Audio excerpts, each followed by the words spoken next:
Hi friends, ఎలా ఉన్నారు?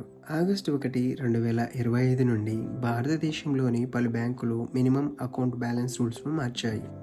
ఈ వీడియోలో కొత్త లిమిట్స్, పెనాల్టీలు, ఎవరికి వర్తిస్తుంది, ఎవరికి మినహాయింపు అన్నీ క్లియర్గా తెలుసుకుందాం. ఈ మినిమం బ్యాలెన్స్ బ్యాంక్ యొక్క రూల్స్కు లోబడి ఉండాలి.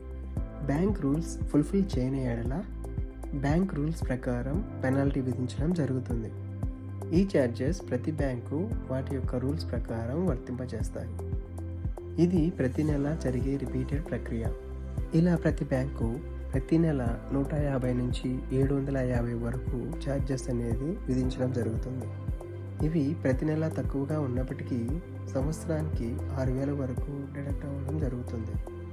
కావున బ్యాంక్ అకౌంట్ ఓపెన్ చేసే ముందు వాటికి సంబంధించిన పెనాల్టీస్, మినిమం బ్యాలెన్స్ అకౌంట్ పూర్తి వివరాలు తెలుసుకొని ముందుకు ప్రొసీడ్ అవ్వండి. మీకు మినిమం బ్యాలెన్స్ మెయింటైన్ చేయడం కష్టమైనట్లయితే జీరో బ్యాలెన్స్ అకౌంట్ని ఎంచుకోండి, లేదా శాలరీ పే ఆఫ్ ఆప్షన్ను చూస్ చేసుకోండి. ఇలాంటి మరిన్ని మనీ టిప్స్ కోసం మన ఛానల్ని సబ్స్క్రైబ్ చేయండి.